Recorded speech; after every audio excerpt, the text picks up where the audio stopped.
Welcome back to my channel Arif Global English. I hope you are doing very well by the grace of Allah Subhanahu wa Ta'ala.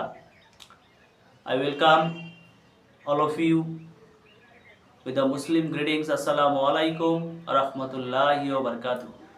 May peace and mercy, blessings of Allah Subhanahu wa Ta'ala be on all of you.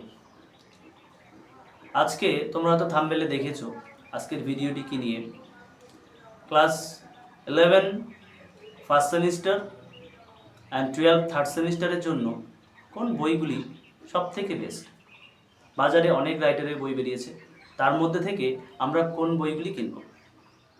দেখো, তোমরা নিশ্চয়ই জানো এবার তোমাদের MCQ pattern first semester and third সেমিস্টারে। তো MCQ প্যাটার্নের জন্য কোন বইগুলো তোমাদের কাছে বেস্ট সেটা আমি বলবো, কিন্তু বলার আগে 2 মিনিট একটু তোমরা শোনো। দেখো, অনেকের প্রশ্ন, স্যার বই কি কিনতে হবে, স্যার টেক্সট পড়লে কি হবে না। বাংলা ইংলিশের ক্ষেত্রে বলছি, অনেক টিচাররা বলেন যে বই নাকি কিনতে হবে না, রেফারেন্স বুক।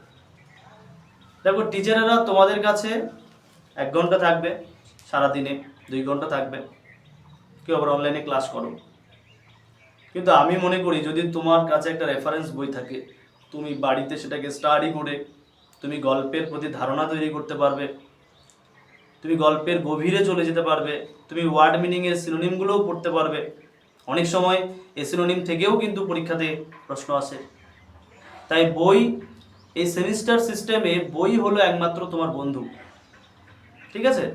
তো বই ছাড়া কিন্তু জ্ঞান অর্জন করা যায় না।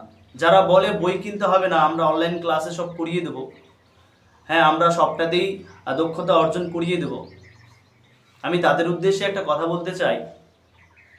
তারা হয়তো ক্লাসের মধ্যে টেক্সট নিয়ে হয়তো লেকচার দিল বা পড়িয়ে দিল, চলে গেল।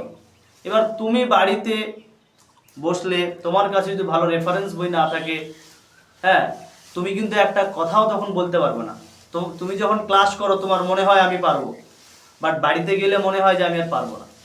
কারণ কি, তোমাকে প্র্যাকটিস করতে হবে। যারা প্র্যাকটিস করে না বাড়িতে রেফারেন্স বুক থেকে, তারা কিন্তু এগোতে পারবে না। রেফারেন্স বুক তোমাদেরকে অনেক দিক দিয়ে হেল্প করে। যারা বলে রেফারেন্স বুক নিতে হবে না, আমি তাদের উদ্দেশ্যে এই জন্য কথাটা বললাম।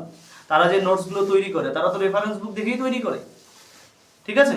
তো ওই জন্য তোমাদেরকে বলছি বন্ধুরা, বিভ্রান্তিতে পড়বে না, তোমরা অবশ্যই বই কিনবে। তাহলে এবার বলি কোন বইগুলো তোমরা কিনবে। দেখো, যারা খরচ কম করতে চাও বা যাদের পিতামাতা গরিব, তারা তুলসী প্রকাশনীর বই বেরিয়েছে, দাবদর বাংলা ইংলিশ, তোমরা এই বইগুলি কিনতে পারো। এই বইগুলিতে ফার্স্ট অ্যান্ড সেকেন্ড সেমিস্টার একসাথে রয়েছে, থার্ড অ্যান্ড ফোর্থ সেমিস্টার একসাথে রয়েছে, তোমরা কিন্তু কিনতে পারো।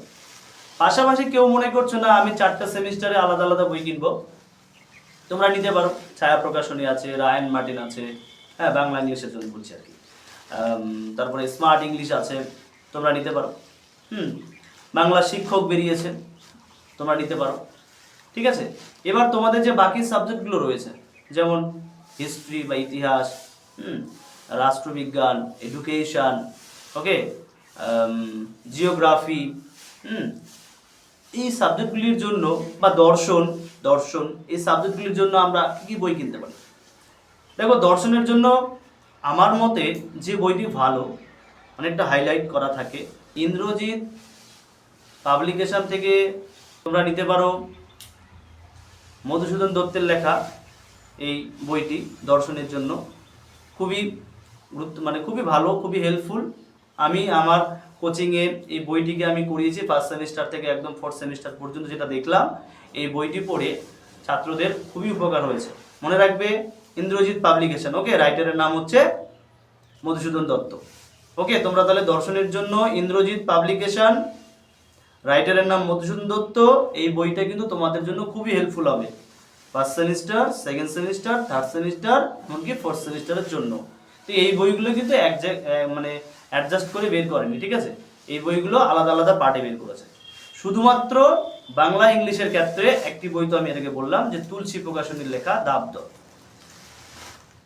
এই বইগুলি কি করেছে, একসাথে বের করেছে। একসাথে বলতে ফার্স্ট অ্যান্ড সেকেন্ড একসাথে বের করেছে, থার্ড অ্যান্ড ফোর্থ একসাথে বের করেছে। কারণ 11-এ তুমি একবার বই কিনলে তাহলে তোমার 11-এর second semester, first and second দুটোই হয়ে যাচ্ছে। আবার 12-এ তুমি একবার বই কিনবে, থার্ড অ্যান্ড ফোর্থ সেমিস্টার হয়ে যাবে, ওকে, এবার আসি ইতিহাস, ভূগোল, রাষ্ট্রবিজ্ঞান। এদের জন্য এই বইগুলোর জন্য কি করব, কোন ইতিহাস, ভূগোল, রাষ্ট্রবিজ্ঞান এই সাবজেক্টগুলোর জন্য আমরা কোন বইটা কিনবো? দেখো সাতরা প্রকাশনীটা আমাকে ভালো লেগেছে, আমি পড়িয়েছি আমার কোচিংয়ের ছাত্রদের, তারা ভালো মার্কস পেয়েছে এমসিকিউতে, সর্বোচ্চ নাম্বার আমার ব্যাচ থেকে গেছে থার্ড সেমিস্টারে 172। হ্যাঁ, পাশাপাশি অনেকে 160, 170 এরকম পেয়েছে। যাই হোক, এবার জিওগ্রাফির জন্য আমি একটি রাইটারের নাম বলবো, বলে ভিডিওটি শেষ করব, সেটি হচ্ছে অনুজ বড়। ওকে, অনুজ বড়ের রাইটার তুমি নিতে পারো, খুব সুন্দর বই। এবার তোমাদের কিছু কথা বলে রাখি, এই চ্যানেলটার পাশে থেকো। ওকে, সাবস্ক্রাইব করে রেখো, বন্ধুদের শেয়ার করে দিও, কারণ মার্চের 10 তারিখ থেকে 11 ফার্স্ট সেমিস্টার এবং 12 থার্ড সেমিস্টারের ভিডিও এখানেই আপলোড হবে। পেইড ক্লাস নয় বন্ধুরা, একমাত্র তোমরা এই ক্লাসের সাথে থেকো, প্রতিটা ক্লাসে, প্রতিটা বিষয়ের, প্রতিটা সাবজেক্টের, ঠিক আছে, আমি ধারাবাহিক চ্যাপ্টার ওয়াইজ ডিসকাশন ক্লাস তোমাদেরকে আমি করাবো। আর এমসিকিউ এর জন্য রোড ম্যাপ তৈরি করে কিভাবে এমসিকিউতে অনেক নাম্বার তোলা যায়, 40-এ 40 তোমরা কিভাবে পাবে। তো চ্যানেলটার পাশে থেকো, শেয়ার করে দিও। তো সবাই ভালো থেকো, আসসালামু আলাইকুম।